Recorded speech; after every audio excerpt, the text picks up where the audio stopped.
Breakup के बाद दो लोग वेगास में मिले। वहां पर बहुत ही वाइल्ड रात साथ में बिताने के बाद वो रियलाइज करते कि उन दोनों की शादी हो गई है। कुछ रीजन की वजह से अब उन्हें 6 मंथ्स के लिए साथ में रहना था। वो एक दूसरे को हेट तो कर रहे थे, पर क्या वो एक साथ रह पाएंगे, क्या उनकी बात आगे बढ़ पाएगी, ये हम आज की हमारी movie what happens in Vegas 2008 की एक रोमांटिक कॉमेडी मूवी में हम देखने वाले हैं। अगर आपको एक्सप्लेनेशन अच्छा लगता है तो प्लीज लाइक और कमेंट जरूर कर दीजिएगा। बिना किसी देरी के एक्सप्लेनेशन स्टार्ट करते हैं। मूवी स्टार्ट होती है और हम जॉय नाम के हमारे मेन कैरेक्टर को देखते हैं। वो अपने फियांसे के साथ थे और फियांसे का आज बर्थडे था। उसे बर्थडे विश कर वहां से चली जाती है। नेक्स्ट सीन में हम हमारे और एक मेन कैरेक्टर जिसका नाम था जैक, उसे अपने अपार्टमेंट में देखते हैं। उसके पास एक लड़की उसे कुकीज देने के लिए आई, उसके पास कुकीज थी नहीं। यहाँ पर जैक और वो लड़की इंटीमेट हो जाता है। पैरेलल में जॉय अपने काम पर आई थी। नेक्स्ट सीन में हम जैक को देखते हैं जो एक कारपेंटर का काम करता था। उसके बॉस और कोई नहीं तो उसके खुद के ही डैड थे। वहां पर बाकी वर्कर्स के साथ टीवी देख रहा था तो उसके डैड वहां पर आ गए।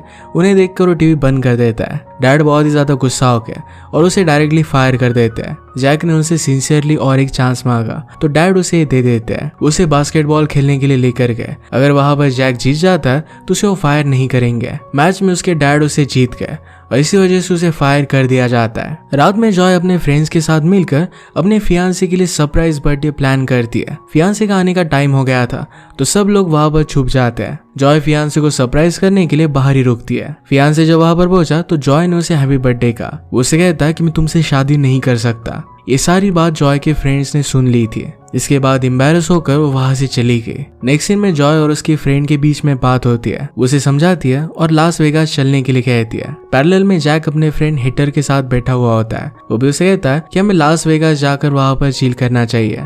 इसके बाद वो दोनों लास वेगास चले गए। हिटर अपने रूम में जाता है तो जॉय की फ्रेंड टिपर ने उसे वहां पर देखा।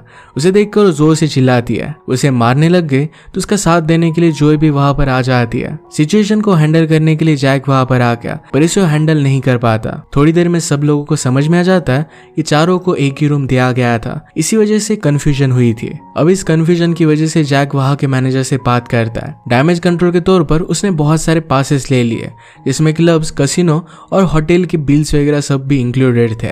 इसके बाद वो क्लब्स में जाते हैं। एक जगह पर जाकर सब लोग फिर ड्रिंक करते हैं। जैक और जो एक दूसरे से बात करने लग गए और एक दूसरे के बारे में जान लेते हैं। अलग अलग जगह पर जाकर वो एंजॉय करने लग गए। इतने सारे मजे करने के बाद जैक और जॉय ये दोनों इंटीमेट हो जाते हैं। सुबह जब जॉय की नींद खुली तो उसने रियलाइज किया कि कल रात उन्होंने नशे में शादी कर ली थी। ये देखकर वो बहुत डर गए और चिल्लाने लग गए। इसके बाद वो टिपर से मिली जो उसे सब कुछ बताती है। रात को कैसीनो में आकर जॉय उससे डिवोर्स के बारे में बात करती है। इसके लिए वो भी तैयार हो जाता है पर थोड़ी देर में उन दोनों में झगड़ा हो गया। जॉय वहां से चली जाती है। जैक भी वहां से जाने वाला था पर वहां के कैसीनो में जैक का जैकपॉट लग जाता है। वो $3 मिलियन जीत गया। ये देखकर हिटर बहुत खुश था। जॉय देखने के बाद वो भी वहां पर आकर सेलिब्रेशन करने लग गए। जैक अपना $3 मिलियन का चेक लेने के लिए गया और वहां पर जॉय भी थी। जॉय उसे कहती कि जो कॉइन उसने मशीन में डाला हुआ था वो उसका था। जैक कहता है कि पर वो कॉइन उसने मशीन में डाला था और लीवर भी उसी ने खींचा था। इस बात को लेकर वो दोनों फिर से झगड़ने लग गए पर जैक इस बार उसे कोई भी भाव नहीं देता। जॉय उसे याद दिलाती है कि वो दोनों अब भी मैरिड है। ये बात सुनने के बाद जैक कुछ भी कर नहीं पाता। नेक्स्ट सीन में वो दोनों न्यूयॉर्क के कोर्ट में जाते हैं। यहाँ पर जैक का लॉयर उसी का फ्रेंड हिटर था। जॉय के पास लॉयर नहीं थी तो खुद को रिप्रेजेंट कर रही थी। जज ने उन दोनों की बातें सुनी और जॉय से उसने उसकी शादी का सबूत मांगा। उसे शादी की फोटो और वीडियो भी दिखा देती है। जज ये सब देखकर उन्हें 6 मंथ्स का टाइम देते हैं। अगर 6 मंथ्स के बाद भी वो डिवोर्स चाहते हैं तो उन्हें डिवोर्स दे दिया जाएगा। 6 मंथ्स में उन्हें अपनी शादी पर काम करने के लिए कहा जाता है। बाहर आकर जैक हिटर से बात करने लग गया। वहां पर जॉय भी आई। वो जॉय से कुछ ऐसी बातें करता है जिससे जॉय हार मानकर उसके साथ रहने से मना कर दे। बात $3 मिलियन की थी। इसी वजह से जॉय किसी भी हालत में उसी के साथ रहना चाहती थी। इसके बाद वो जैक के घर पर आई तो जैक उसका स्वागत करने के लिए खड़ा हुआ होता है। उसे किसेस देने लग गया ताकि वो इरिटेट होकर वहां से चली जाए। पैरेलल में हिटर भी टिपर के साथ फ्लर्ट कर रहा था। जैक जॉय को उठाकर लिविंग रूम में लेकर जाता है और जानबूझकर नीचे गिरा देता है। जॉय ने आसपास सारी जगह देखी पर वो बहुत ज्यादा गंदी थी और वो जैक से कहती है कि इसे संभाल सकती है। ये कहने के बाद वो बाथरूम में गई जहाँ पर बहुत ही ज्यादा मेज थी। ये उसे थोड़ा सा भी अच्छा नहीं लगता और अब वो क्विट करने वाली थी और उसकी दोस्त उसे समझाती है कि सवाल $1.5 मिलियन का है। उसकी लीगली वाइफ है तो 3 मिलियन में से 50% उसे मिल जाएंगे। पैसों के लिए उसे ये सब झेलना ही पड़ेगा। रात में जैक सोफे पर सो गया। जॉय बेड पर सोने के लिए जाती है पर बेड बहुत ही ज्यादा गंदा था। उसे सैनिटाइज करने की कोशिश कर रही थी। इस पर जैक उसका बहुत मजा लेता है। नेक्स्ट डे बदला लेने के लिए मिक्सर की आवाज से वो जैक को उठा देती है। इसके बाद जैक को टॉयलेट जाना था पर जॉय अंदर थी। वो जानबूझकर बहुत देर कर देती है। इरिटेट होकर जैक अपने किचन के बेसिन में टॉयलेट करने लग जाता है। नेक्स्ट सीन में जॉय अपने घर पर जाती है पर जैक घर पर ही रुककर पूरे दिन वीडियो गेम्स खेलता है। उन दोनों को कोर्ट ने कंपलसरी काउंसलिंग सेशन असाइन किए थे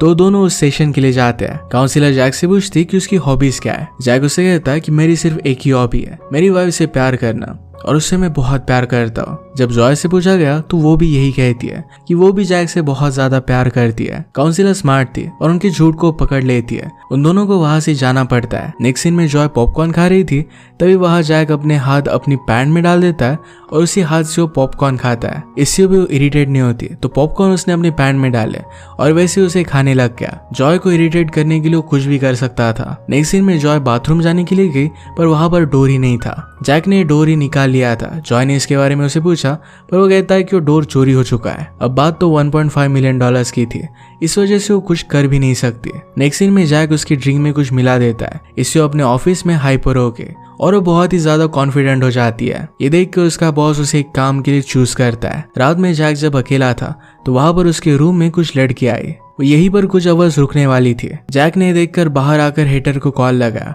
और उसे सब कुछ बता देता है। हेटर ने उसे कहा कि एक ट्रैप है, घर से जल्दी से बाहर निकल जाओ। जैक उसे कहता है कि क्यों ना वो अपने दोस्तों को भी यहाँ पर लेकर आए और हेटर ने ऐसा ही किया। उनके सारे दोस्त यहाँ पर आ गए और एक दोस्त फिर जॉय के साथ ही फ्लर्ट करने लग गया। सारे लोग फिर मिलकर पार्टी करने लग गए। जॉय लड़कियों से कहती है कि उन सबको मिलकर लड़कों को सीड्यूस करना है। जैक अपने सब फ्रेंड से कहता है कि किसी भी लड़की के बहकावे में नहीं आना है। इसके बाद बहुत सारी लड़कियां जैक को घेर लेती है। उनके डोर पर 2 पुलिस ऑफिसर आ गए थे क्योंकि बहुत ही नॉइज हो रही थी और किसी ने कंप्लेन कर दी थी। इसे रोकने के अलावा वो पुलिस भी यहाँ पर पार्टी करने लग गए। ये सारी सिचुएशन बहुत ही आउट ऑफ कंट्रोल हो गई थी। इससे घबरा कर जैक साइड में आकर बैठ जाता है। उसी के पास जॉय भी आकर बैठी और उसे ड्रिंक ऑफर करता है। नेक्स्ट सीन में जैक अपने दोस्तों के साथ बैठा हुआ था और वहां पर उसका फ्रेंड हेटर उसे मारने लगता है और उन दोनों में झगड़ा हो गया। एक्चुअली हेटर ने ऐसा इसलिए किया था ताकि सेशन में जैक काउंसिलर को बता सके कि उसकी वाइफ ने उसे बहुत मारा है। नेक्स्ट सीन में जब वो काउंसिलर के पास गए तो जानबूझकर अपनी चोट उसने काउंसिलर को दिखाई। काउंसिलर ने इसके बारे में उसे पूछा तो कहता है कि बस नीचे गिरने की वजह से मुझे चोट आ गई, पर बाद में वो रोने लग गया। वो कहता है कि मेरी वाइफ मुझे बहुत ज्यादा तकलीफ देती है, उसी ने मुझे चोट दी थी। जॉय के पास वीडियो थी जिसमें जैक अपने दोस्तों के साथ लड़ाई कर रहा है। ये देखकर काउंसिलर सारी रियलिटी समझ जाती है। नेक्स्ट सीन में जॉय के पास सेशन के लिए कॉल आता है। उसे कहा जाता है कि आज का सेशन कैंसिल हो चुका है। फोन की दूसरी साइड पर और कोई नहीं तो जैक के फ्रेंड्स ही थे। जॉय को बात सच लग गई और वो नहाने के लिए चली गई। उसने बाहर जैक की आवाज सुनी जो टैक्सी बुला रहा था। ये देखकर वो काउंसिलर को कॉल करती है और उसे पता चला कि आज का सेशन कैंसिल नहीं हुआ है। इसके बाद जल्दी जल्दी वो तैयार होकर नीचे आ गए। जैक ने एक टैक्सी को रोक लिया पर उसमें जॉय बैठ गई और जैक वहीं रह जाता है। जॉय का पर्स जैक के पास रह गया था जिसमें उसके सारे पैसे थे। जॉय के पास पैसे नहीं, ये बात जब टैक्सी ड्राइवर ने रियलाइज की तो उसे वहीं पर उतार देता है। जॉय ने उसे रिक्वेस्ट की तो टैक्सी वाला मान गया। वो आगे चलकर एक ट्रैफिक जाम में फंस जाते हैं। जैक अपने स्केटबोर्ड पर वहां पर आने लग जाता है। जॉय भी भागते हुए आगे बढ़ती है। उसके पास जो $5 थे उसे उसने टोमेटोज बाय किया। ये उसने जैक पर मार कर फेंके। इस डिस्टर्बेंस की वजह से जैक नीचे गिर जाता है। इसके बाद जॉय एक बस में बैठती है तो उसी के पास जैक भी बैठा हुआ था। ऐसे ही लड़ते लड़ते वो दोनों स्टेशन पर पहुंचते हैं। शाम में जैक जब घर पर आता है तो उसे अपने घर से कुछ जानी पहचानी सी आवाज सुनाई दे रही थी। वो दरवाजा ओपन करता है तो देखता है कि उसके मॉम और डैड यहाँ पर आए हुए हैं। उनसे पूछता है कि वो यहाँ पर कर क्या रहे। जॉय इस पर बताती है कि मैंने उन्हें डिनर के लिए बुलाया हुआ था। जैक के फादर उस पर जरा नाराज थे क्योंकि उसने शादी कर ली और उन्हें बुलाया भी नहीं था। जैक जॉय को अकेले में बाहर लेकर जाता है। यार जॉय उसे ब्लैकमेल करने लग गए। वो कहती कि अगर मैं चाहूँ तो तुम्हारे पेरेंट्स के सामने तुम्हारी पूरी पोल खोल कर सकती हो। अब जैक को उसकी सारी शर्तें माननी पड़ेगी। उसे कहती कि सबसे पहले तो तुम्हें बाथरूम का डोर फिक्स करना है। वो जो भी कह रही थी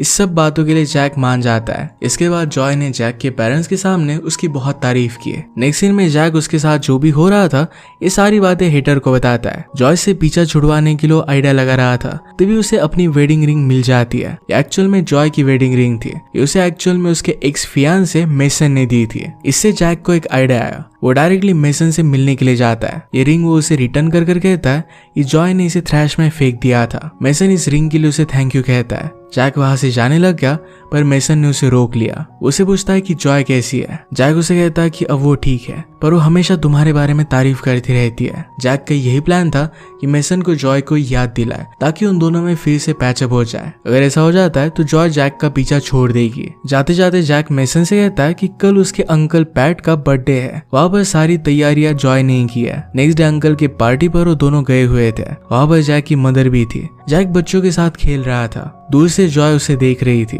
शायद अब उसे उससे भी प्यार होने लग गया था। जैक जॉय को अपनी भतीजी से मिलवाता है। उसे मिलकर बहुत खुश होती है। दोनों मिलकर वहाँ पर बहुत मजे करते हैं। इसके बाद भतीजी कहती है कि तुम दोनों को अलग नहीं होना चाहिए, उन्हें वैसे आपस में बांट कर साथ में ही रहना चाहिए। एक्चुअली जैक ने अपनी भतीजी को सब कुछ सच सच बता दिया था। इसके बाद जॉय वॉशरूम जाती है, पर बाहर निकलने पर उसका मेसन वेट कर रहा था। उसे पूछता है कि वो कैसी है। उसे ड्रिंक ऑफर करता है। जॉय उसकी सारी बातों के लिए मना कर देती है। मेसन उसे नेक्स्ट वीक मिलने के लिए पूछता है, पर इस बात पर भी उसे मना कर देती है। इसके बाद वो वहां से चला गया। हेटर ने नोटिस किया था कि शायद जैक को भी जॉय से प्यार हो रहा है। उसे कहता है कि ऐसी मिस्टेक मत करना, वरना उसे कोई भी पैसे नहीं मिलेंगे। उसे भड़काने की कोशिश कर रहा था, पर जैक उसे कुछ भी नहीं कहता। नेक्स्ट दिन में जॉय अपने ऑफिस में थी। उसका बॉस उसे पूछता है कि कल वो क्यों नहीं आई, तो कहती है मेरे हस्बैंड की यहाँ पर एक बर्थडे पार्टी थी, वहीं पर वो गई हुई थी। बॉस ने कहा कि तुम मैरिड हो और इसके बारे में तो मुझे पता ही नहीं था। उसे उसके हस्बैंड से मिलवाने के लिए कहता है। बाकी एम्प्लॉयज के हस्बैंड भी बॉस की रिट्रीट के लिए आने वाले थे। घर आकर ये सब बात जॉय जैक को बताती है। अब जॉय का प्रमोशन जैक पर डिपेंडेंट था। जैक ने उसके बॉस से मिलने के लिए मना कर दिया। जो भी हुआ था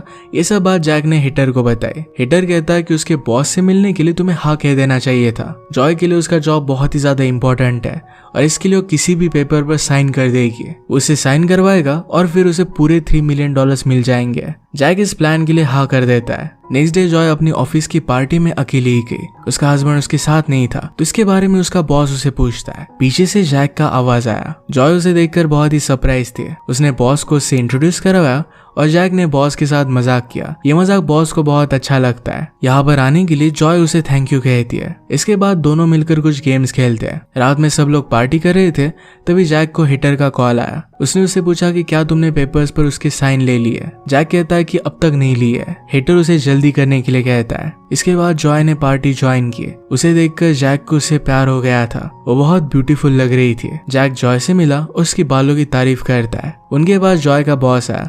उसने जॉय को प्रमोट कर दिया। इसके बाद सब लोग गैदर हुए और बॉस ने फेवरेट एम्प्लॉय हस्बैंड का अवार्ड जैक को दिया। जैक बहुत खुश था। वो और जॉय मिलकर डांस करने लग जाते हैं। वो करीब आ गए और उन्होंने किस कर लिया। इसके बाद दोनों पार्टी से बाहर आते हैं। जॉय उसे अपने एक खास दिन के बारे में बताती है जो वो बीच पर गई थी। उसके बाद उसके ऊपर रिस्पॉन्सिबिलिटीज बढ़ गई और इसके बाद वो कहीं पर भी घूमने जा नहीं पाए। जैक और वो बहुत ही अच्छे से बात करते हैं। वो दोनों घर गए और अपनी अपनी जगह सो गए। रात में दोनों एक दूसरे के बारे में सोच रहे थे। इसके बाद हम देखते हैं कि जैक फिर से अपने फादर की यहाँ पर काम करने लग जाता है। वो बहुत मेहनत कर रहा था। जॉय भी अपने काम में बहुत अच्छा कर रही थी। नेक्स्ट सीन में हम देखते हैं कि जॉय के पास मेसन आया हुआ था। उसे फिर से अपनाना चाहता था। उसे बताता है कि उसने उसे छोड़कर कितनी बड़ी मिस्टेक कर दी है। उसे उसकी रिंग देता है। ये रिंग देखने के बाद जॉय समझ गई ये सब जैक ने करवाया हुआ था। वहां से बिना कुछ कही चली जाती है। नेक्स्ट सीन में हम जॉय और जैक को कोर्ट में देखते हैं। अब इनके 6 मंथ्स एक दूसरे के साथ रहने का टाइम बीत चुका था। अब फाइनली इन्हें डिवोर्स मिल सकता था। जज काउंसिलर से उन दोनों के बारे में पूछता है, तो काउंसिलर ने कहा कि वो दोनों बहुत ही ज्यादा झगड़ते हैं, पर फिर भी वो एक दूसरे के लिए परफेक्ट है। ये सुनकर जैक को बहुत अच्छा लगा। पर जॉय ने जज से कहा कि मुझे जैक के कुछ भी पैसे नहीं चाहिए, उसे सिर्फ डिवोर्स चाहिए था। जॉय ने जैक से कहा कि तुम जीत गए और इसके बाद अपनी रिंग उसे देकर वो चली जाती है। जैक को बहुत बुरा लगता है। हेटर तो बहुत खुश था क्योंकि उसका फर्स्ट केस था जो उसने जीता हुआ था। इसके बाद हेटर पार्टी कर रहा था, पर जैक बहुत ही उदास हो जाता है। हम जॉय को देखते हैं तो उसने अपना प्रमोशन अपनी फ्रेंड को दे दिया था। जैक के फादर उसे बहुत डांटते हैं क्योंकि उसने जॉय के साथ सही नहीं किया था। जैक को अपनी गलती रियलाइज हुई थी और वो जॉय को ढूंढने के लिए निकल जाता है। वो टिबर के पास गया, पर उसे भी जॉय कहाँ पर है ये पता नहीं था। जैक को याद आया कि शायद वो बीच पर गई होगी।